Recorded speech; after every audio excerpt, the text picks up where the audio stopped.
I'm torn. She swears it's meaningless, yet she once admitted staring at it nightly to remember who she used to be. Hey, gang, and welcome back to the hallowed halls of Magic's monologue. Magic here, your curator of personal growth and the sage keeper of the keys to today's tome of wisdom and knowledge. Today, we have a Dear Magic video from a subscriber. Is my wife's tattoo a betrayal in our marriage? Let's begin the journey. He writes, Dear Magic, I'm Carl, 30, married to Jessica, 29, for 2 years. But a tattoo threatens to unravel us.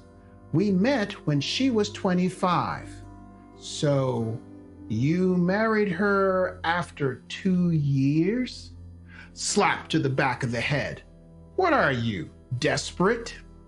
My brother, how many times and how many ways do I have to say this? Take at least 4 to 5 years to get to know her. The average person can't maintain a false front for more than 2 years. Take them on adventures. Travel with them. Experience them under all conditions and pay attention to how they respond to stress and their value systems. 2 years signals to many women a level of desperation and gives her a level of certainty that she has got you under her thumb. This is why they chase the bad boys, because they give them uncertainty, the emotional highs and lows, often referred to as the tingles. Remember this adage: women marry and hope and plan to change him. Men marry hoping she won't change. When we met, she was 25, fresh from a rekindled fling with an ex who dumped her years prior. Back then, she'd gotten a peony with a J, his initial, tattoo during their chaotic friends with benefits phase, while simultaneously texting me daily. I waited, believing her when she said she wanted stability. She chose me after he vanished again.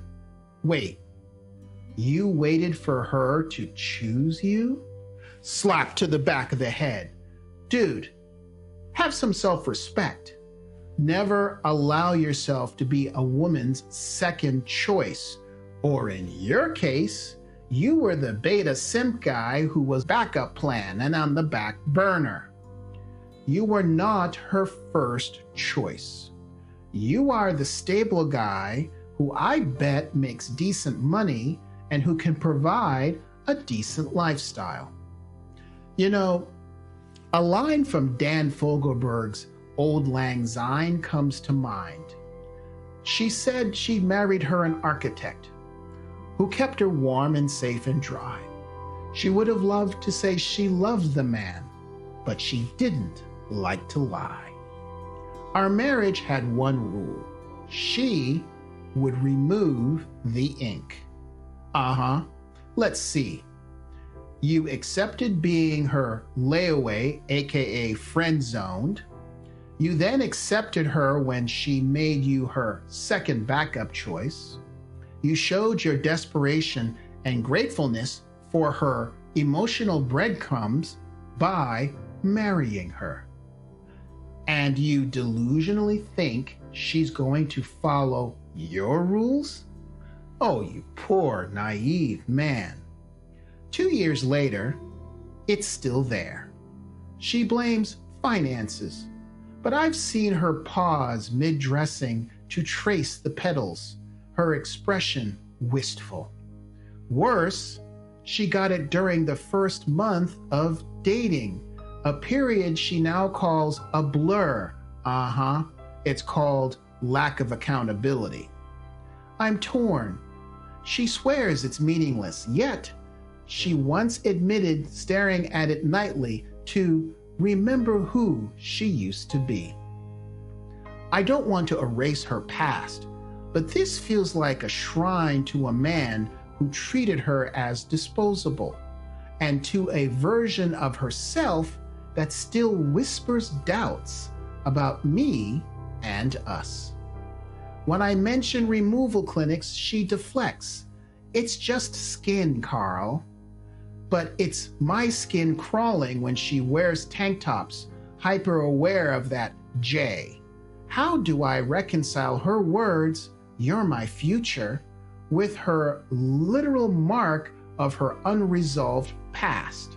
So Magic, what do I do? Right.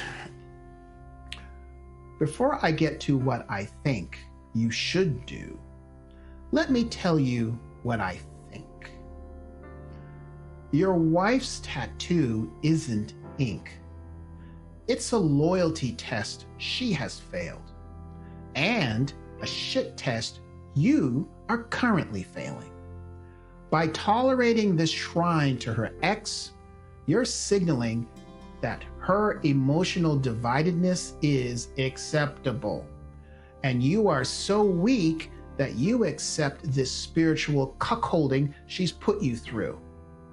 This isn't about trust issues or jealousy. To me, it's about contempt.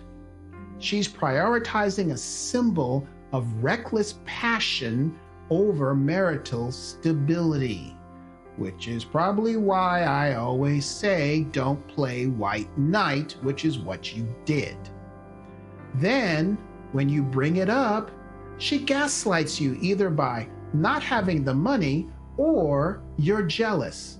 Or I bet she's accused you of, wait for it, not trusting her. Look, the hard, cold truth is, you married a woman who settled for stable Carl after chasing the exciting guy named Jay. Now she clings to the last remnant of, well, that adrenaline fix, the tingles, the ups and downs, the uncertainty. Stop enabling her. Be a man and take control. So here is what I think you should do. First, pay the money to see a divorce attorney and know your options. If it was me, I would have divorce papers drawn up and ready to go. Yep, you heard me. Get this through your head. You are the backup guy, the stunt double. You are not the leading man in this movie. The moment he comes back for just a hot minute, she will cheat on you because she has no respect for you as a man and as the leader of this marriage. Once the papers are ready and you followed your attorney's instructions to the letter to protect yourself financially, then I would call her bluff. If the tattoos are meaningless as you say, then removing it should be easy. If it's not, we have bigger problems. Note her reactions: genuine remorse or defensive gaslighting. Either way, before the conversation, book a laser appointment and hand her the receipt and say, "This is non-negotiable. I won't play second to a ghost." If she balks again, and I believe she will, well, that's your final proof. You're her consolation prize, and your life is a game show. Depending upon your living situation, whose name is on the lease, or if you own the house, determines if you have her served at work and change the locks before she gets home, or you hand her the paperwork immediately during that conversation where she balks again, and you walk away. Either way, it's over. There's no saving it. When she has demonstrated contempt, let me be very clear.